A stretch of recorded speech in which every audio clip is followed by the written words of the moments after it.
Doctor साहब, जे हमार जरूरी काम बा वो हम पहले पूरा करब, ओकरा बाद तबीयत के भी ध्यान रख लेब।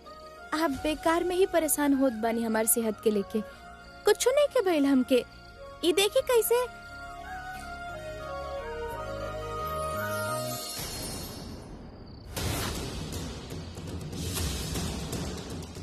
रानी, रानी,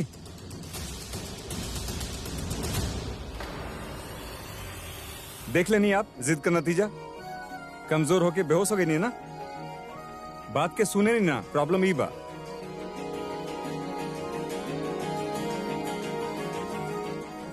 रानी, आपके कोशिश देखता नहीं हम कैसे आप खाना पीना सेहत सब भूल के सिर्फ हमके बचावे के पीछे भागता नहीं। लेकिन जैसे आप हमके अपन मान के अपन जी जान लगावता नहीं, वैसे हम हूं अपन जी जान लगावता नहीं कि हूँ अपना के बचावे खातिर।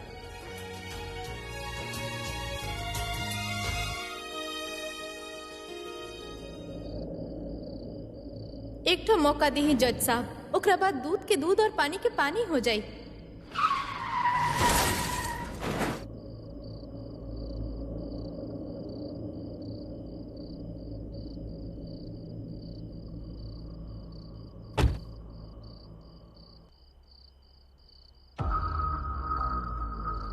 इनके कोनो भी सवाल का जवाब ना दे बाप, ठीक बा जी। ये नहीं, शहर हमेशा हमेशा खाती छोड़कर चल जाएंगे। ये पैसा के बीच में हमार कार्ड बा, कहीं और जाके दुकान लगा ले, और पैसा चाहिए तो मांग ले, हम मदद कर दे। जी। आप निकलब आज रात।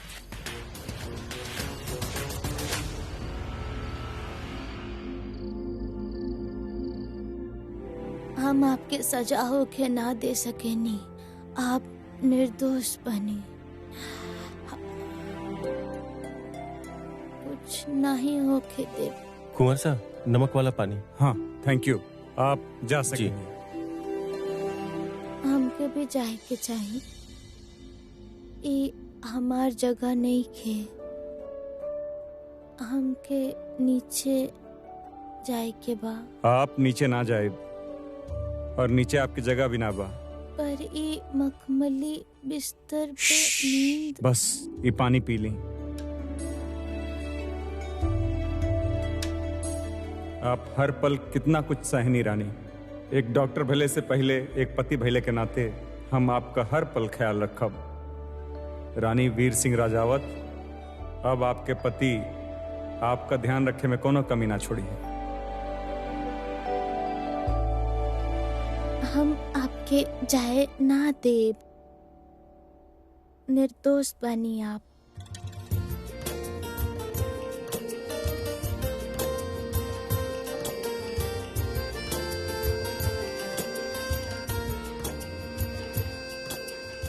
आप सो जाएंगे।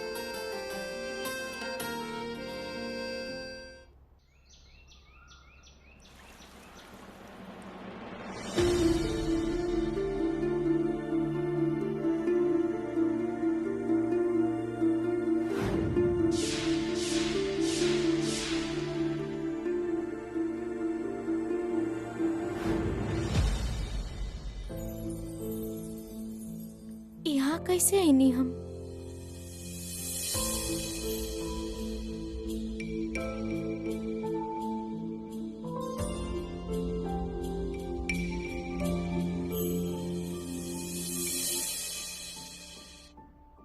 सर भारी होता आपके, एगो दवाई ले ली खाली पेट, ओकरे बाद नींबू पानी, आप बेटर फील करब।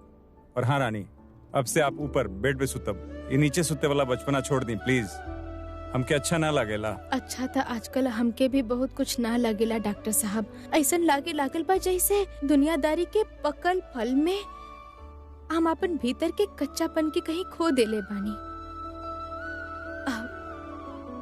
जाए दी ई सब बात। हम कल बेहोश हो गए रहनी का?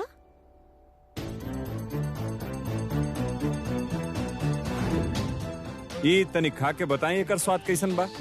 2 गो और बनाई, एक्चुअली चटनी थोड़ा ज्यादा दें। हाय माता रानी, जीते खातिर आप यहाँ तक जा सकेनी का? एक्सक्यूज मी, हम कुछ ना कही नहीं। छी छी छी छी छी, कैसे सीधे मुंह झूठ बोले लागल बानी आप? सब याद आ रहल बा हमके।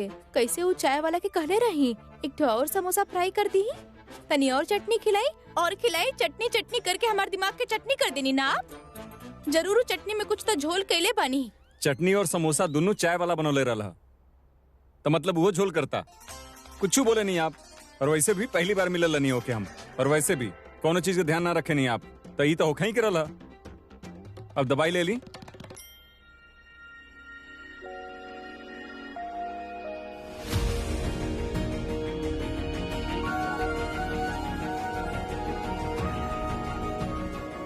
और हाँ, अगर कभी हम के आपके बेहोश करे के पड़े फॉर मेडिकल रीजंस, तो हम आपके बता के करब।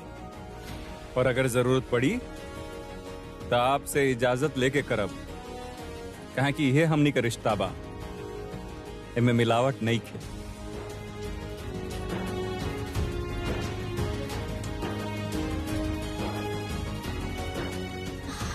डॉक्टर साहब, अगर आपके हमारे इतना ही चिंता बा तब फिर असली गुनाहगार के नाम काहे नहीं की बता दे।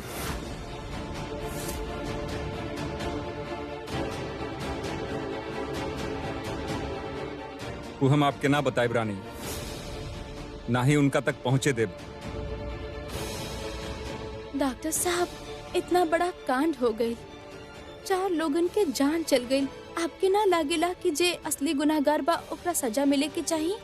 आप तो हमेशा गलत होके से रोकले बानी ना, तब फिर ई बार ऐसे जिद थाम के काहे बैठल बानी? अजीब हालात बाना। हम दोनों में से क्यों एक के रोके के पड़ी, क्यों एक के हारे के पड़ी, क्यों एक के अपने करीबी के खोए के पड़ी। हम हमारा अपना के ना खोए प्राणी, और ना ही आपके अपनी जिंदगी के साथ रिस्क ले देख सके नहीं। हमरे जेल गेले से अब ये मैटर सॉल्व हो जाई और ये दुविधा खत्म हो जाई। हम सब खातिर यह बेहतर होई। चाहे जे भी हो जाए, हम जी जान लगा दे बापन, पर आपके जेल होके ना देब।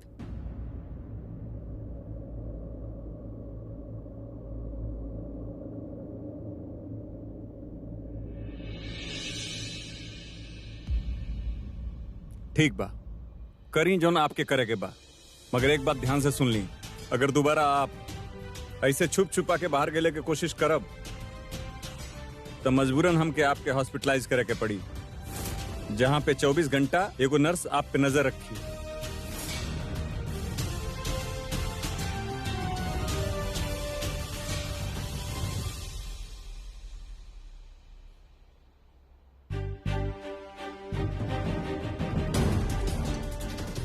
आप जेकरा बचावे खातिर हमके रोके की कोशिश करत बानी, उ तक शायद हम पहुंच चुकल बानी। डॉक्टर साहब, तू हे गलती करे चाहत रहला जे तू ऊ रात कैले रहला। एक्सीडेंट धर देवर विक्रम रजावत।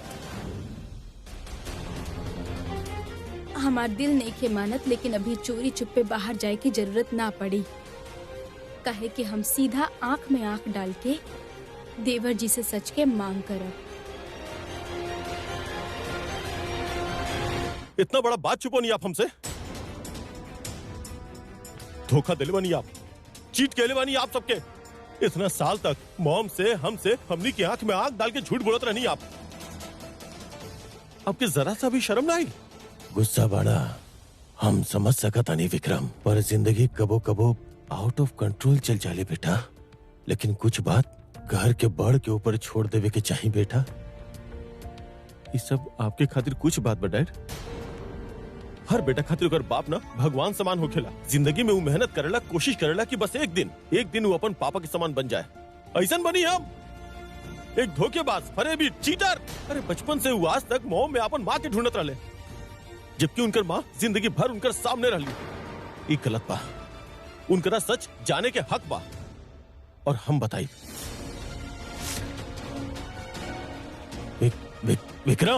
विक्रम आप कहीं ना जाइए। दादी साहब भी, अरे कम से कम आप तो समझिए विक्रम, आवाज नीचे। अभी आप इतना भी बड़ा ना भयल बनी कि आप हमसे या अपन पापा से ई तरह से बात करी।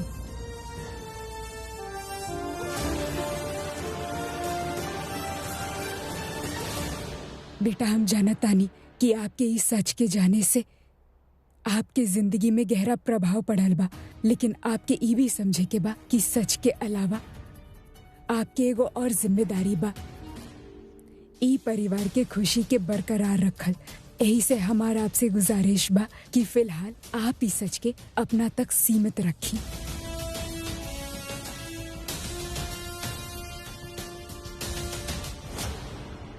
कुमुदी वीर के माँ बिया ई राज राजी रही के चाहिए। ब्रो, आपके बेटा बाड़े? जी देवर जी।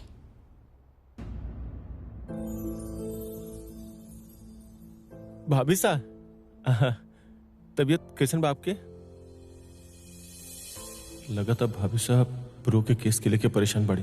हमके अब सिर्फ एकरे पे फोकस करे के चाहिए और कुछ जरूरी नहीं है। भाभी साहब, वो बतावल भुला के नहीं, वो भंडारी सर से हमारे बात भइल रहे। वो कहत रहे कि केस बहुत स्ट्रांग हो गई बाप। हम आज उनके से फिर मिलब, थोड़ा और पॉइंट डिस्कस करब। आपसे एक तो सवाल पूछी। बताइए ना भाभी साहब, आप तो हमसे कुछ भी पूछ सके नहीं। देवर जी, आप हमके बहुत माने नहीं ना। भाभी साहब कैसन बात कर रहे बानी? आप और ब्रो तब हमारे सब कुछ बानी।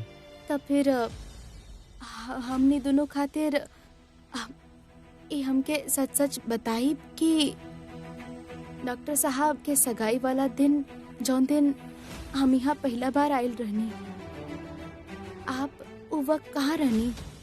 कहाँ पे रहनी मतलब? भाभी साहब घर पे रहनी, अब सगाई रहे ना ब्रो के, और कहाँ रहा अब हम?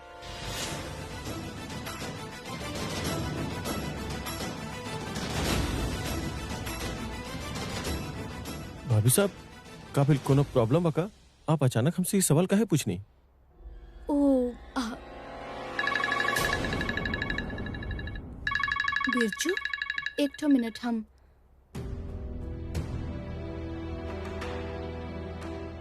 उतर गइल ना सा? रानी, कल रात का भइल रहला? का भइल रहे?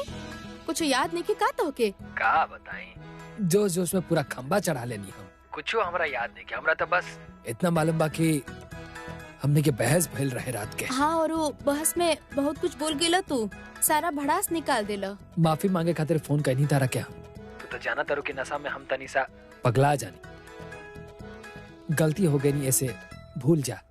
अरे हम तो नशा में इतना रहने की कब कहाँ कैसे सो गए नहीं, हमरा इहो याद नहीं है। बिरजू, अब हम बाद में बात करते नहीं तो उससे। अरे सुनता रानी, हम सच तक लगातार बहुत नाराज भी है हमरा से। जैसे बिरजू कैलस और ओकरा कुछ याद नहीं खे, वैसे देवर जी के साथ भी हो सकेला कि उनका भी कुछ याद ना होखे।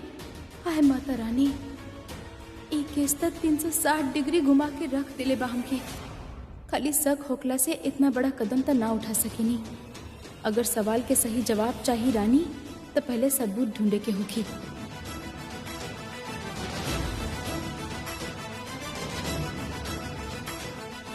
भाभी साहब, अरे का भाई, कहाँ जा रहल बानी आप?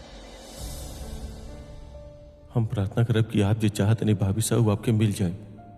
आप और ब्रो ये परेशानी की जिंदगी से बाहर आ जाए।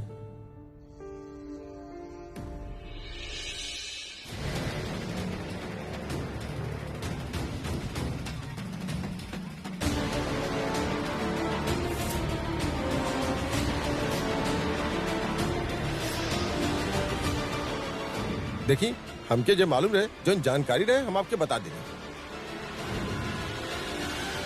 सुनी भैया जी, यहाँ वो चाय वाला भैया बड़े ना, जे चाय समोसा बेचेले, देखले बानी का आप उनका के? नहीं मैडम, हम नहीं की देखले।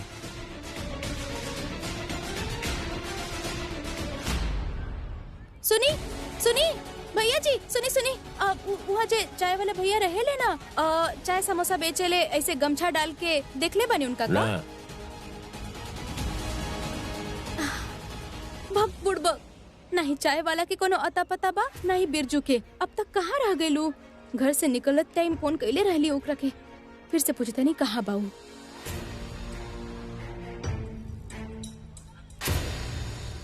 रानी,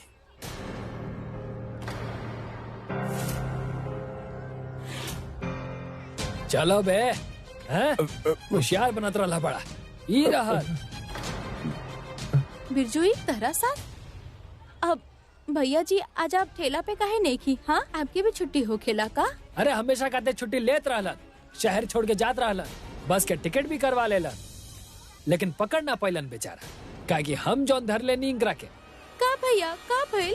आपके कुछ पता बा का उ रात के बारे में? बता दी ही ना, वो दुर्घटना वाला रात गाड़ी के चलावत रहे? और सुना, एक के बार में जवाब आवे के चाही, नहीं तो कहा है ना कि तू बस पे ना ही चढ़वा, ससुरा बस तारा पे चढ़ी। ना ना, ऐसा कुछ मत करिए आप।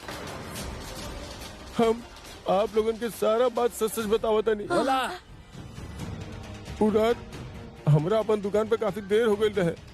हम अपन सारा सामान समेट के बस निकल ही वाला रहनी, तब दुर्घटना घट गई और इस सारा दुर्घटना हमारे सामने ही घटल। यही से हम ओकर चेहरा बहुत अच्छा से पहचाने नहीं। अब तब बताई ना के रहे उ? अब एक मिनट फोटो दिखावत बनी आपके, ई देखी। अब इमे से केहू के पहचानत बनी? इमे से केहू रहे का?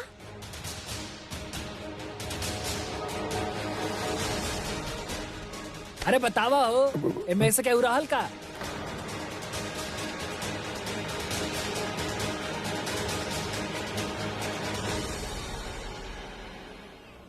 ये गाड़ी चलावत रहे ई जे बड़े देवर जी।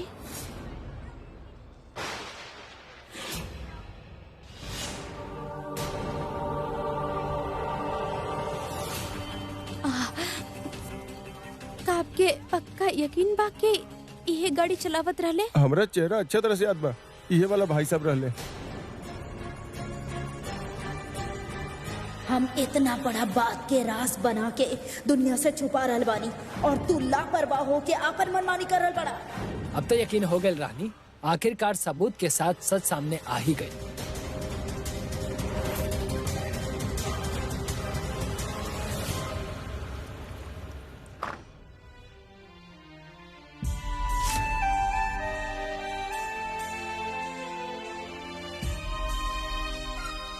ये गाड़ी चलावत रहे ई जे बड़े। चाय वाला भैया तो देवर जी के गाड़ी चलावत देख ले रहले।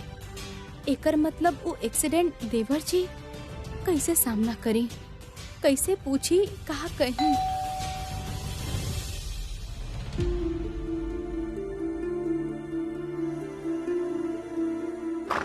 यस नंदिनी दिग्विजय सिंह राजावत। यस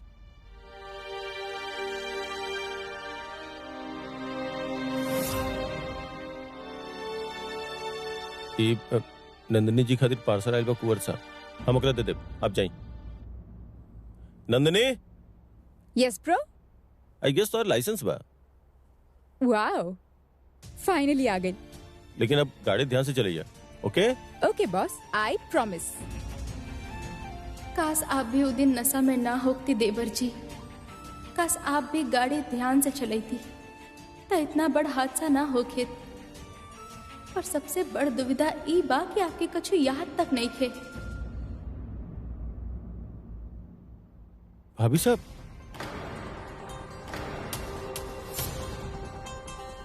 आ गए नहीं आप वापस? हमने के सवाल जवाब के इंटेंस राउंड के तो आप बीच में छोड़ देनी। भाभी साहब देखी, केस तो अपन तारीख पे ही खत्म होगी, उससे पहले ही बार बार ऐसे परेशान भइल का फायदा बाप? हम आपसे कहले रहनिया, फैसला ब्रो के पक्ष में ही होगी। होली के अगले दिन ब्रो हमनी के साथ होगी, वो भी बिल्कुल आजाद। आपके तसल्ली खातिर और ताकि आपके हमारा पे थोड़ा सा भरोसा रहे, ओकरा खातिर हम देवी माँ के मंदिर से ही धागा लेके आइल बानी। एकरा आप हमारे हाथ पे बांध दी, फिर देखिए हमारा ही केस जीते से ना क्यों ना रोक पाई। जे सही बा वो बाहर होकी और जे गलत बा उस जिंदगी भर खातिर जेल के अंदर।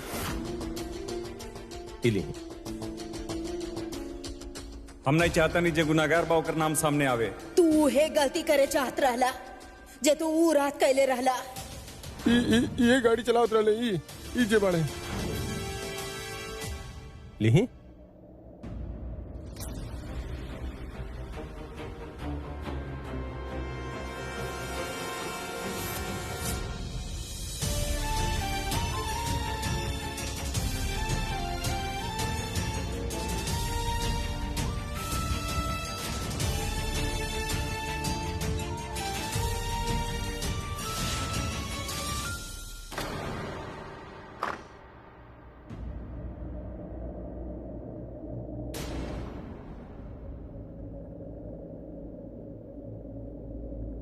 रानी का भाई तबीयत ठीक बा आपके?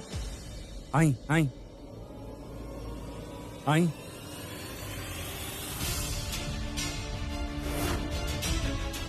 नहीं बैठ सकेनी हम डॉक्टर साहब, ठीक नहीं की हम। डॉक्टर के काम तो मरीज के ठीक कइल होखेला ना, ओकर दिमाग के साथ खेलल ना। रानी काहे करत बानी ऐसन हमरा साथ? कोनो अपना के बचावे खातिर कोनो अपना से लड़े के पड़ रहल बा हमके। रोकले कोशिश कर रही है ना हम आपके। अभी भी वक्त बा रानी, भूल जाए सब कुछ, कुछ नहीं के बिगड़ल। हम जेल चल जाए, हमारा परिवार खुश रही, आप और आपके बाबूजी खुश रही हैं, सब कुछ नॉर्मल हो जाए। अब समझता नहीं ना आप? हम समझौले काहे कोशिश करता नहीं? और समझल भी नहीं की चाहत हम। जे सच बा वो सच बा डॉक्टर साहब। जे गुनाह कइले बा ओकरे जेल जाए के होखी। रानी प्लीज प्लीज पीछे हट जाए। अगर आप पीछे हट गई नहीं तो आपके हाथ पे हथकड़ी लग जाई डॉक्टर साहब। जे गुनाह कइले बा सजा भी ओकरे ही होके के चाहिए। ये नियम बा और ये इंसाफ। भाड़ में जाओ आपके नियम, भाड़ में जाओ इंसाफ। चाहे कुछ हो जाओ रानी, वो जेल ना जा सकेली, ना जा सकेली वो जेल।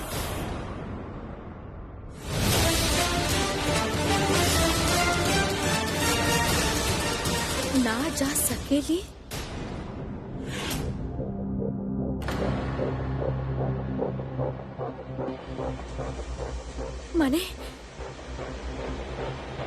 माने देवर जी मुजरिम नहीं खन।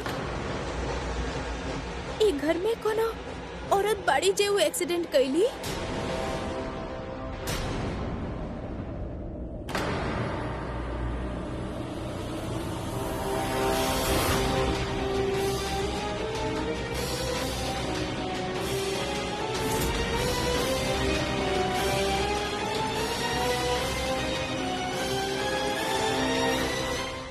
शुक्रिया आपके डॉक्टर साहब, दिल से शुक्रिया। माने हम बुड़बक ना जाने कोनो अलग पटरी पे ही चलत रहनी, पर अनजाना में ही सही आप हमार मदद कर देनी, सही रास्ता दिखा देनी हमके। हमार दिल पर से एगो बहुत बड़ा बोझ हल्का कर देनी आप डॉक्टर साहब। अब असली मुजरिम के पकड़े से एक कदम दूर बनी बस। उतारा बचावे खातिर कौनो हद तक जा सकेली वीर, तो जरा सोचा वो असली गुनेगार तक पहुँचे खातिर कौन हद तक जाई। चाहे कितना भी बड़ा कीमत चुकावे के पड़े, लेकिन रानी के हम रोकब।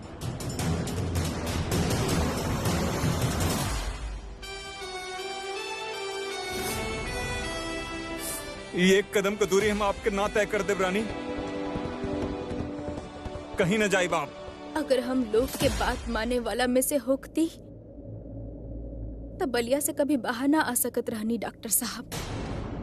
आप हमके ना रोक सकेनी।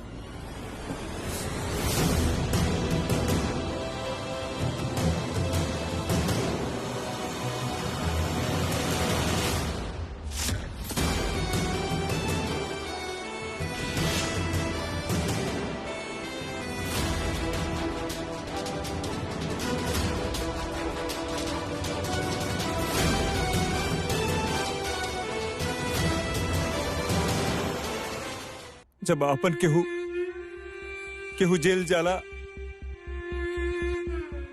तो ओकर दुख का होला ये आप जाने नहीं रानी। काहे दिहल चाहता नहीं आप हमके वो दुख, वो तकलीफ? कहनी ना हम आपसे कमजोर हैं हम, नहीं बताकत हम में झेल लेके उनके जेल जात हम ना देख सके नहीं रानी। आपका बाबूजी जब जेल गए ना, याद बा आपका का हालत भइल है?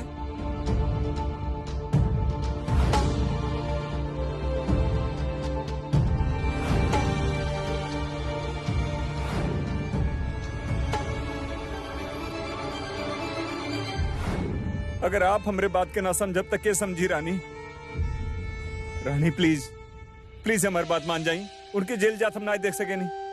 अगर हमके रहते हुए उनके जेल का सलाख देखे पड़ी तो खुद से कभी नजर ना मिला पाए हम समझ सके नहीं कि एक बार जहां हम खड़ा रहनी, आज वहां आप खड़ा बनी। मगर एक फर्क बा, हमार बाबूजी निर्दोष रहले और आप जेकरा खातिर लड़त बानी वो गुनहगार बा। जके हम बचावल चाहता नहीं ना, वो जेल डिजर्व ना करेली। मानता नहीं की गलती भइल बा, ओकर प्रायश्चित भी हुई, हम करब ओकर प्रायश्चित। लेकिन रानी प्लीज उनके ना, प्लीज। हम एक बार वो दर्द सह चुकल बानी कि वो आपन जे निर्दोष बा वो दोषी ठहराल गई। आपके जेल के सलाखों के पीछे ना देख सके नहीं हम डॉक्टर साहब, ये हमसे ना हो पाई। आप तो डॉक्टर बानी, सबके जिंदगी बचावे नहीं, खुद के जिंदगी के कोनो परवाह नहीं खेका। पर हम के बा, हम आप ही से आपके जिंदगी के बचाई। रानी ना, रानी।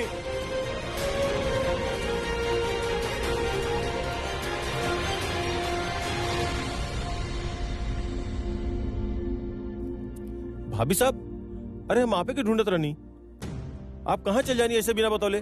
देखिए दिल के दौरा उम्र देख के ना आवेला, डरा जाई नहीं हम। गुस्सा में बिल्कुल सूरती जैसा नाक चढ़ा लेवे नहीं आप हमरा भैंस से कंपेयर कर रहल बनी। चलिए हो ठीक बा, कम से कम आपके खास तबीयत सुरती देवी। सबसे खास बिया, बिल्कुल आप ही के तरह। का बात बा भाभी साहब, आप तो इमोशनल हो रहल बनी। आपके बहुत धन्यवाद माता रानी, जिस समय रहते आप इशारा दे देनी कि देवर जी गुनहगार ना बाड़े। आप अभी भी हमसे उधागा बंधवाइब ना? अरे हम तो कब से अपन जेब में लेके घूम रहल बनी। इली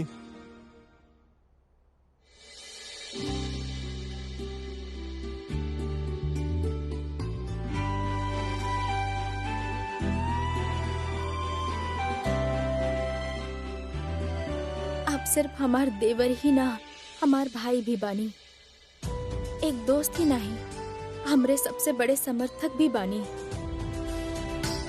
तो आज आपके ही भाभी सा, यानी आपके बहन, आपके कलाई पे ई धागा बांधते हुए सच्चा दिल से आपके खातिर दुआ करत बिया कि आप अपन बड़ भाई के उनकर सही जगह पहुंचावे में सफल होगी, और जो असली मुजरिम बा ओकरा अपन सही जगह भेजे में।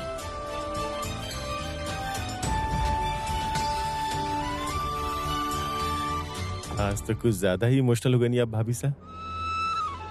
चलिए अच्छा बा, आपके मन हल्का हो जाए बात करके। अच्छा सुनी, वो होली के अगला दिन के सुनवाई बाप, और आपके तो पता है कि ब्रो मना के लिए बड़े लॉयर हायर करे खातिर, फिर भी हम अपन जिद ना छोड़ब।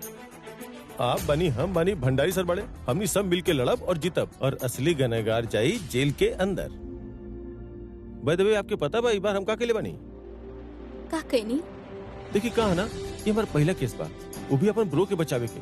तो बहुत टेंशन होकेला, बहुत घबराहट होकेला। तो जब भी बहुत टेंशन और बहुत घबराहट होकेला ना, तो हम अपन दाहिना हाथ उठा के 45 डिग्री के एंगल पे घुमा के अपन दिल पे रखे नहीं और कहनी का अपन टाइम भी आई। ट्रस्ट मी भाभी साहब, आपके देवर लक्ष्मण की तरह अपन राम समान भाई के वनवास जल्द से जल्द समाप्त कर दी। हम भी यह चाहत बानी देवर जी। माता रानी के दुआ से हमके पता लग गई कि आप गुनहगार नहीं, कि वो और बा। अब बस आप अपन भाई होके के धर्म निभाई, और हम एक पत्नी होके के धर्म निभावत बानी। भाभी साहब, अब हम केस की तैयारी कर लेता नहीं, ठीक बा? एंड धागा खातिर थैंक यू।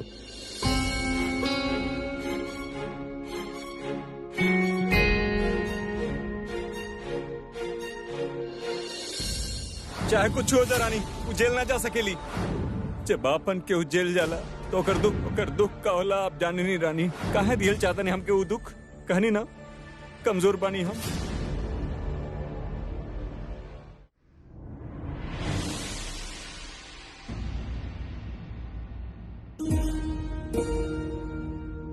होली के अगला दिन ही सुनवाई बा, और हमरा पास कोनो सोल्यूशन ही नहीं खे। सब कुछ हमारा के सामने बिखर रहल बा। अब और इंतजार ना कर सकेनी हम, हमरा कुछ करे के होगी।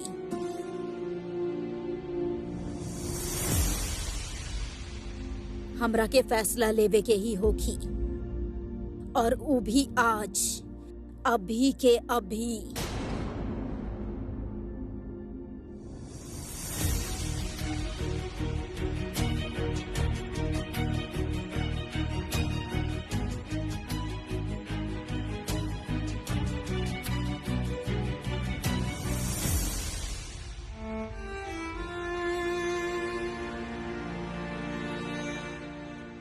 आपके कुछ कहले की जरूरत नहीं है रानी साहब, हम डिसाइड कर ले बानी, हम जेल जाए। का तारा का लागेला वीर कि हम चाहतानी कि तू जेल चल जा और हमरा ही टेंशन से छुटकारा मिल जाई? ना वीर, तू गलत सोच रहल बड़ा। केहू एक के बचावे खातिर हम कोनो दोसर के आग में ना धकेल सकेली। रानी ना, साहब। ई हम ना कर पाइब। रामाधीर के बात अलग रहे, वो हमार नौकर रहे, ओकर धर्म रहे हमार हुकुम के मानल, लेकिन तोहार बात अलग बा वीर। तू राजावत परिवार के बड़ कुंवर बाड़ा, तरह से जेल ना जाए दे सके नी हम वीर। बात हमार खानदान के नाम के बा, हम फैसला ले बानी। फैसला? कैसन फैसला रानी साहब? सच बोले के फैसला।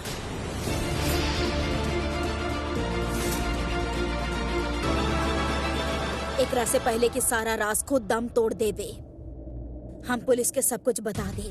रानी साहब कैसन बात करता नहीं आप? रानी साहब ऐसन कुछ कहले की ना जरूरत नहीं। वीर, हम इतना बड़ा रिस्क ना ले सकेनी और वहाँ तहरा जेल जाके ना देख सकेनी। ऐसे ए बार जे हम कहब उहे होगी। रानी साहब प्लीज हमारी बात सुनी, मत करिए वो फोन, हम सब संभाल ले। रानी साहब ऐसा मत करी, रानी साहब प्लीज।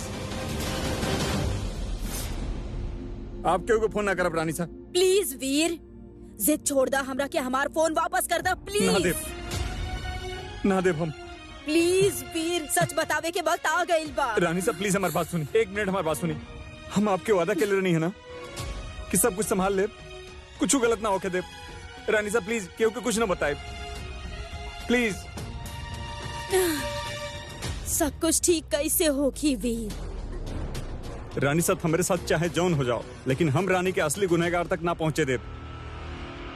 वीर तू रानी साहब प्लीज, यह सही तरीका है, प्लीज मान जाए ना प्लीज।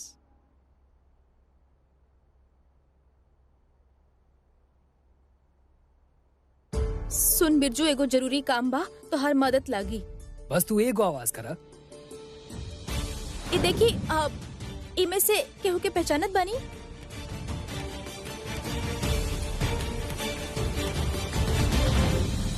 देख, उजे चाय वाला बा ना, ऊपे हमके पूरा शक बा। ओके कुछ तो पता बा और उ छुपाए के कोशिश करत रहे बार बार। हमने के पता लगावे के होखी कि वो का बा। अरे रानी, तू का गड़ा मुर्दा उखाड़ा तारू? हाँ? अरे सब बतैलस तो। अरे कहलस था कि तार देवर गाड़ी चलावत रहल, और का सबूत चाही तारा? बिरजू तू हमार बात सुनत नहीं खा। और तू समझत नहीं खो रानी। वक्त बर्बाद कइल बंद करा और पुलिस के फोन करा। देख बिरजू, वो एक्सीडेंट देवर जी से नहीं खे भइल। पूरा गाड़ी शायद केहू और चलावत रहली। ई का बोला तारू तू रानी? तू सुन जे हम कहत बानी, और ओकर असली पहचान उ चाय वाला के पास ही होखी। अरे अमीरन खानी तारो दिमाग पगला गइल बा। और इससे पहले कि सब लोग तारा के मिल के तारा के पागल घोषित करते पूरा दुनिया के सामने, हमार बात माना। पुलिस के फोन लगावा और अपन देवर के अंदर करवावा। अरे का तब से एक रट लगा के बैठल बाड़ा तू? हाँ, हम कहत बानी ना, एक्सीडेंट के और कैले रहे। सिर्फ 24 घंटा बा हमनी के पास। वो के अंदर सबूत ढूंढ के निकाले के बाद डॉक्टर साहब के बचावे खातिर। अगर टेम रहते ही ना कहीं नहीं तो सब कुछ बर्बाद हो जाये। चिंता मत कर, हम कैसे भी करके उ चाय वाला के ढूंढ के निकाले। तनी वक्त हम रखे। ठीक बा, थैंक यू। आपके कृपा और बाबूजी के आशीर्वाद से जीवन में हर परीक्षा के हम पार कैले बानी माता रानी। पर ई बार हमसे गलती हो गई। देवर जी पे शक करके जो हम अनर्थ कैले बानी, दोबारा नहीं की कैल चाहत। ई कठिन परीक्षा में हमार साथ दी ही माता रानी, हमके हमार मंजिल तक पहुँचा दी।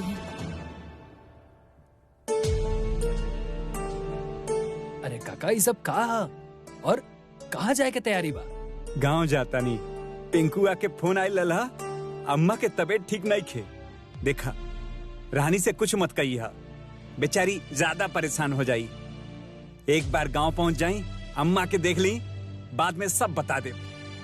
लेकिन तब तक तू ओकर ध्यान रखिया यहाँ। वैसे जरूरत ना पड़ी, दिल का बहुत पक्का है हमार बिटिया, लेकिन ये मुश्किल के घड़ी में वो अकेली बा। ओकर अपन कोनो दोस्त ओकरे साथे रही तो ज्यादा हिम्मत बनत रहेला। आप चिंता मत करे काका, हम जैसे बचपन में दोस्ती निभैले बानी ना, ओकरा के मरते दम ले कायम रखे हम सब संभाले में जा। आप निश्चिंत होके जाइए। ठीक बा,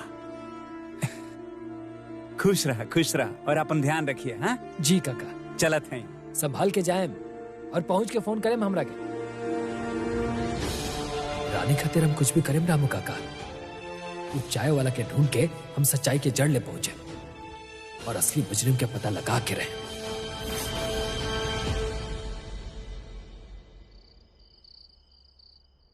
अरे आप लोग होलिका दहन करके इतना जल्दी वापस आ गए नहीं?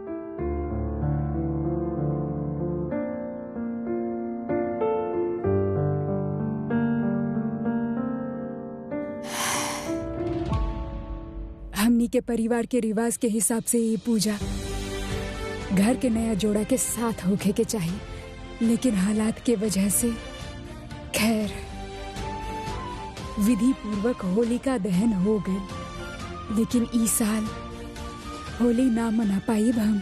मासा सोच रहे रहने की बार के रजावत फैमिली के होली बहुत धूमधाम से मनाई हम। वीर और रानी के पहला होली बा, बहुत अरमान रहे मासा।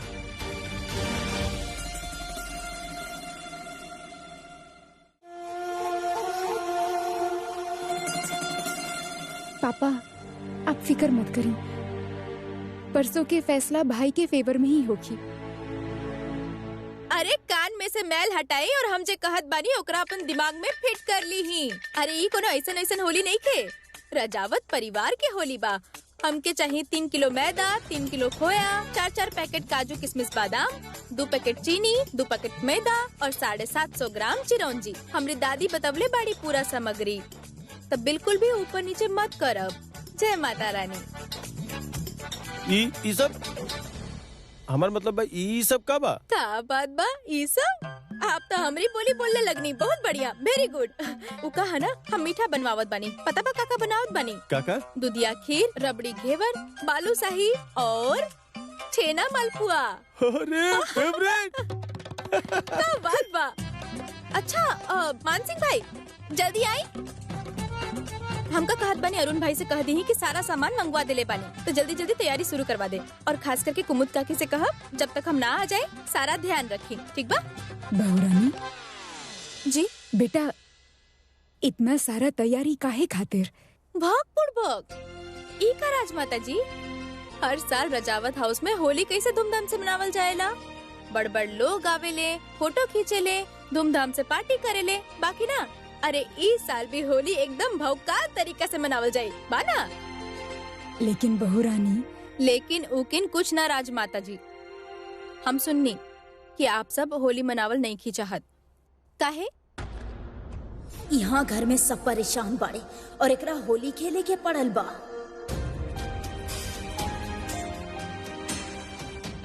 आप सबके इहे चिंता सतावत बाना कि परसों कोर्ट में का होगी। कहीं डॉक्टर साहब जेल तो ना चल जाई हैं, कहीं उनका सजा तो ना मिल जाई। ये चिंता बना जेकरा कारण आप होली नहीं मनावल चाहत।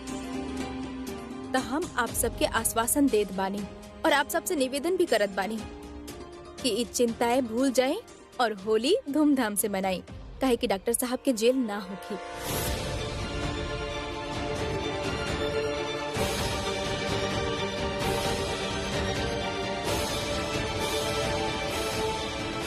ऊपर बैठल माता रानी हमसे वादा कैले बाड़ी और हम यहाँ नीचे बैठल रानी आप सब से वादा करत बानी कि डॉक्टर साहब के कछु ना होगी और हम होके भी ना देब। हमरा पास जयपुर के जयपुर तका पूरा दुनिया के सबसे चौचक वकील बाड़े। काहे देवर जी? बिल्कुल भाभी साहब।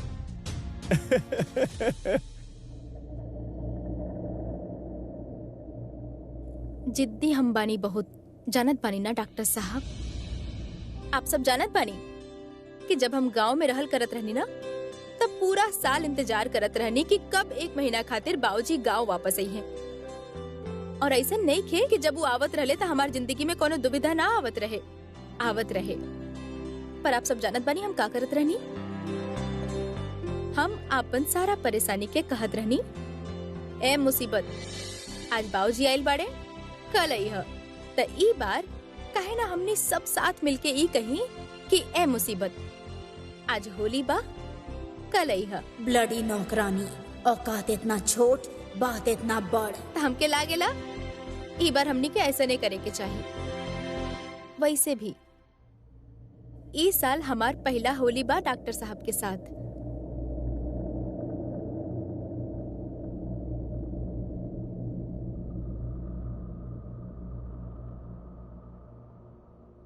त हम रंग भी लगाइब, गाना भी बजाइब और ढेर सारा खाना भी खाइब। पर कल के होली हम पूरा परिवार के साथ मनाइब, एकदम चौचक। तब फिर तय बा बहुरानी, कल के सारा तैयारी हमनी शुरू कर देता नी। जी बिल्कुल। और हम खाना का लिस्ट तैयार कर ले बानी। ठीक बा भाभी साहब, रंग और गुलाल के इंतजाम हम करब। और डैड हमारा खातिर उगन वाला पिचकारी। तू बच्चा बड़ा ना अब तक। सबसे पहले रंग ना तोरा लगाए था। आउच। और पापा हमरे खातिर ऑर्गेनिक कलर्स। ठीक बा।